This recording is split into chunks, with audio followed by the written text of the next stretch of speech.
Hello viewers, welcome to kitchen carnival. ഇന്ന് നമ്മൾ തയ്യാറാക്കാൻ പോകുന്നത് സോയ പെപ്പർ റോസ്റ്റാണ്. ഇതിലേക്കായിട്ട് നമുക്ക് 1 കപ്പ് സോയ ചങ്ക്സ് എടുക്കാം. ഇതിലേക്ക് കുറച്ച് ചൂട് വെള്ളം, അതായത് നന്നായിട്ട് തിളച്ച വെള്ളം, ഇതൊന്ന് ആഡ് ചെയ്ത് കൊടുക്കാം. സോയ മുങ്ങത്തക്ക രീതിയിൽ വേണം ആഡ് ചെയ്ത് കൊടുക്കാനായിട്ട്. ഇനി ഇതൊരു 10-20 മിനിറ്റ് നമുക്ക് വെച്ചേക്കാം. ഇപ്പോൾ ഏകദേശം 20 മിനിറ്റ് ആയിട്ടുണ്ട്. ഇനി നമുക്ക് ഈ സോയ ഓരോന്നായിട്ട് ഒന്ന് പിഴിഞ്ഞെടുക്കണം. അതിലിപ്പോൾ വെള്ളം കാണും, അതൊന്ന് പിഴിഞ്ഞെടുക്കണം. ഇനി നമുക്കതൊരു പാത്രത്തിലേക്ക് മാറ്റാം.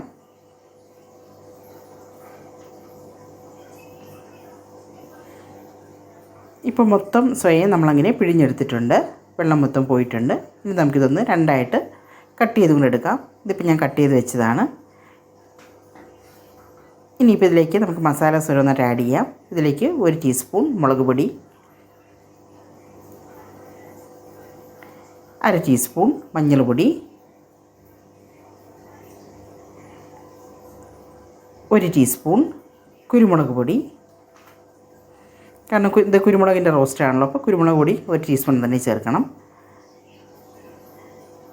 പിന്നെ 1/2 ടീസ്പൂൺ ഗരം മസാല, അതും കൂടി ഒന്ന് ചേർത്ത് കൊടുക്കാം.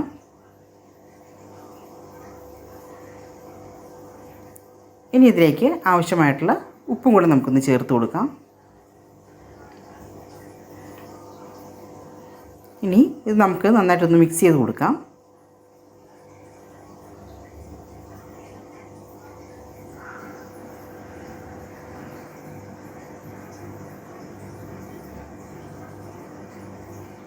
നന്നായിട്ടൊന്ന് മിക്സ് ചെയ്ത് കൊടുക്കണം.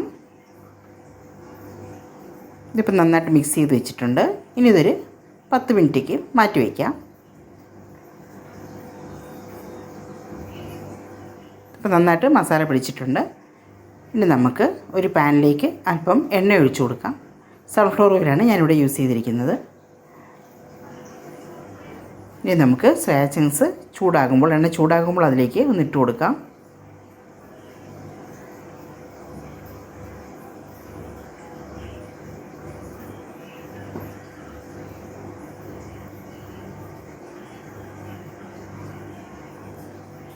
എല്ലാ സോയ ചങ്ക്സും നമ്മൾ എണ്ണയിലിട്ട് കൊടുത്തിട്ടുണ്ട്. ഇനി നമുക്കിതൊന്ന് ചെറുതായിട്ട് മൂപ്പിച്ചെടുക്കണം. ഇടയ്ക്കിടയ്ക്കൊന്ന് ഇളക്കി കൊടുക്കണം, അതല്ലെങ്കിൽ അത് കരിഞ്ഞു പോകാൻ ചാൻസ് ഉണ്ട്.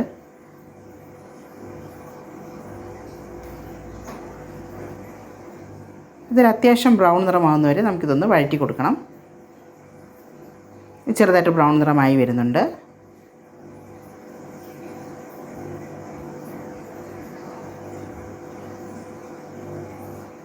ഇടയ്ക്കിടയ്ക്ക് മറക്കാതെ ഒന്ന് ഇളക്കി കൊടുക്കാനായിട്ട് ശ്രദ്ധിക്കണം.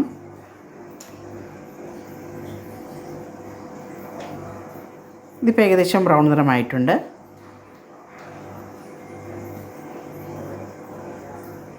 ഇനി നമുക്കിതിലേക്ക് കുറച്ച് കറിവേപ്പിലയും കുറച്ച് പച്ചമുളക് ചെറുതായിട്ടൊന്ന് കീറി വെച്ചതും ഇത് രണ്ടും ഒന്ന് ആഡ് ചെയ്ത് കൊടുക്കാം. രണ്ടായിട്ട് കീറിയെടുത്ത പച്ചമുളകാണ്, അതും കൂടെ ഒന്ന് ആഡ് ചെയ്ത് കൊടുക്കാം.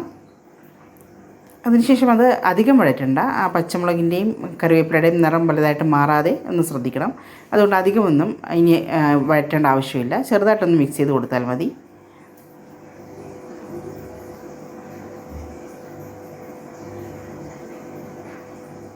ഇപ്പോൾ നമ്മുടെ സോയ ചങ്ക്സ് റെഡി ആയിട്ടുണ്ട്. ഇത് ചപ്പാത്തിയുടെ കൂടെയോ അല്ലെങ്കിൽ ചോറിൻ്റെ കൂടെയോ കഴിക്കാവുന്നതാണ്. ഇനി നമുക്കിതൊരു പാത്രത്തിലേക്ക് മാറ്റാം. ഈ ഒരു വിഭവം എല്ലാവരും ഒന്ന് ട്രൈ ചെയ്ത് നോക്കുക. ഇഷ്ടപ്പെടുന്നെങ്കിൽ ഞങ്ങളോട് കമൻറ്റ് ബോക്സിൽ പറയുക. Thanks for watching. Please like, share and subscribe.